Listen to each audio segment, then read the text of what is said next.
Halo teman-teman, jumpa lagi dengan aku, Linda.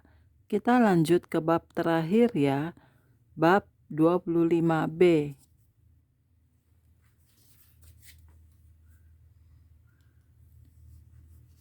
Bab 25B, pintu gerbang sorga.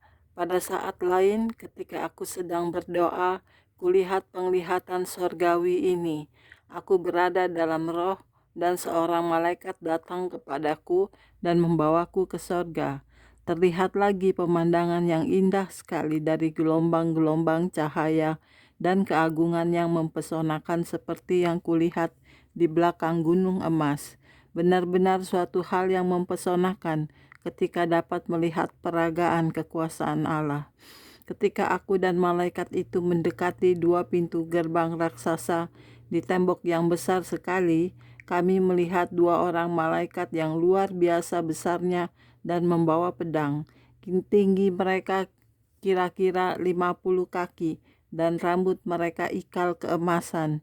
Pintu gerbang itu begitu tingginya sehingga tidak dapat kulihat bagian atasnya. Pintu itu merupakan hasil seni yang paling indah yang pernah kulihat. Mereka berupa ukiran tangan dengan lipatan-lipatan yang berlekuk-lekuk, tirai, lapisan-lapisan, dan pahatan-pahatan, dan ditaburi mutiara, intan, batu delima, batu nilam, dan permata-permata lain. Segala sesuatu yang ada di pintu gerbang itu berada dalam keseimbangan yang sempurna. Pintu itu membuka keluar. Seorang malaikat dengan sebuah Alkitab di tangan, dengan sebuah kitab di tangan, keluar dari belakang pintu gerbang. Sesudah memeriksa kitab itu, malaikat itu mengangguk, menegaskan bahwa aku bisa masuk. Para pembaca, kau tidak bisa masuk ke sorga kalau namamu tidak tercantum di dalam kitab Al-Hayat Anak Domba. Ruangan arsip. Di dalam sebuah penglihatan, seorang malaikat membawaku ke sorga dan menunjukkan ruangan yang besar sekali yang berdinding emas murni.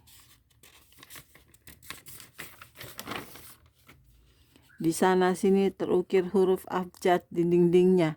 Nampaknya lebih menyerupai sebuah perpustakaan yang besar. Tapi buku-buku yang mestinya disusun di dalam rak-rak, di ruangan itu buku-buku disusun di dalam dinding. Malaikat dengan jubah panjang mengambil buku-buku dari dinding dan mempelajarinya dengan teliti. Rupanya mereka sedang melakukan perintah yang sukar. Kuperhatikan buku-buku itu bersampul tebal dari emas dan beberapa halamannya berwarna merah. Buku itu indah sekali. Malaikat yang bersamaku berkata, buku itu berisi catatan kehidupan dari setiap orang yang sudah pernah dilahirkan di bumi. Diceritakannya kepadaku bahwa di situ ada lebih banyak ruangan-ruangan, bahkan dengan lebih banyak catatan. Sesekali penghulu malaikat membawa catatan-catatan itu ke hadapan Allah untuk mendapatkan persetujuannya atau celaannya. Buku-buku itu berisi permohonan doa, nubuat, pendirian, pertumbuhan di dalam Tuhan, jiwa-jiwa yang dibawa kepada Kristus, buah roh, dan banyak lagi. Setiap perbuatan yang kita lakukan di bumi akan dicatat di salah satu buku itu oleh malaikat-malaikat. Sering seorang malaikat akan menurunkan sebuah buku dan mencuci halaman-halamannya dengan kain halus. Halaman yang sudah dicuci itu berubah menjadi merah. Tangga sorgawi. Tuhan membawaku pada penglihatan berikutnya. Kulihat sebuah tangga rohani yang turun dari sorga ke bumi. Pada satu sisi dari tangga itu, malaikat-malaikat turun ke bumi, sedang pada sisi lain mereka naik. Malaikat-malaikat di tangga tidak mempunyai sayap, tapi tiap malaikat membawa sebuah buku dengan sebuah nama tertulis di sampul depannya.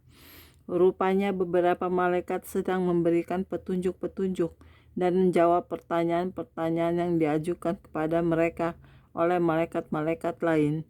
Segera sesudah petunjuk-petunjuk diterima dan pertanyaan-pertanyaan mereka terjawab, mereka menghilang. Kulihat juga tangga lain di bagian lain di bumi. malaikat-malaikat dalam gerakan yang tetap naik dan turun. Malaikat-malaikat itu berjalan dengan gagah dan berwibawa, karena mereka adalah utusan-utusan dengan perintah dari Allah. Bab 26. Nubuat dari Yesus. Ketika Yesus pertama kali memperlihatkan dirinya kepadaku, dia berkata, "Catherine, kau sudah dipilih oleh Bapa untuk menemaniku menembus ke dalam alam maut. Akan kutunjukkan kepadamu banyak perkara, dan kuingin supaya dunia tahu tentang alam maut dan sorga. Akan kuberitahu padamu apa yang harus ditulis, sehingga buku ini akan merupakan catatan yang benar tentang seperti apa sebenarnya tempat yang tidak dikenal ini. Rohku akan membukakan rahasia-rahasia tentang kekekalan, penghukuman, kasih, maut, dan kehidupan di alam baka. Pesan dari Tuhan untuk dunia yang terhilang ialah, aku tidak ingin kau masuk alam maut. Kuciptakan engkau untuk kesenanganku sendiri dan untuk persahabatan yang abadi. Kau adalah ciptaanku dan aku mengasihimu. Berserulah kepadaku selagi aku dekat. Aku akan mendengar dan menjawabmu. Aku ingin mengampunimu dan memberkatimu. Kepada mereka yang telah lahir baru, Tuhan berkata, jangan lupa akan pembentukan dirimu sendiri. Datanglah bersama-sama untuk berdoa, untuk mempelajari firman-Ku. Sembahlah aku di dalam roh kekudusan. Tuhan berkata kepada gereja-gereja dan bangsa-bangsa, malaikat-malaikatku selalu berjuang untuk pewaris-pewaris keselamatan dan untuk mereka yang mau jadi ahli waris. Aku tidak berubah, aku tetap sama, dahulu, sekarang, dan selama-lamanya. Carilah aku dan akan kucurahkan rohku kepadamu. Anak-anakmu laki-laki dan perempuan akan bernubuat. Akan kukerjakan pekerjaan-pekerjaan besar di antaramu. Jika kau belum diselamatkan, ambil kesempatan sekarang juga untuk berlutut di hadapan Tuhan dan mintalah kepadanya untuk mengampunimu dari dosa-dosamu dan menjadikanmu anaknya. Berapapun harganya, sekarang harus kau tentukan untuk menjadikan sorga sebagai tempat tinggal kita yang abadi. Alam maut itu mengerikan dan alam maut itu benar-benar ada.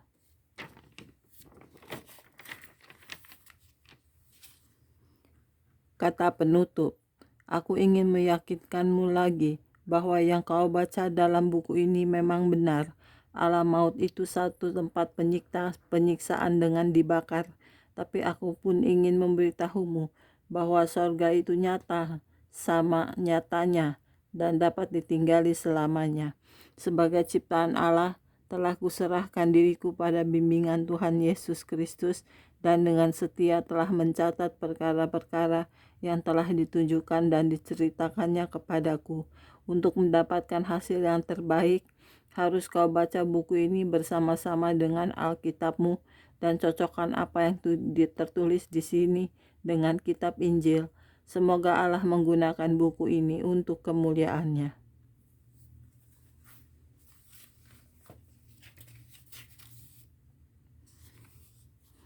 Oke, sekian dulu untuk hari ini videonya ya. Kita lanjut di buku baru berikutnya. Terima kasih. Tuhan berkati kita semua. Amin. Bye-bye.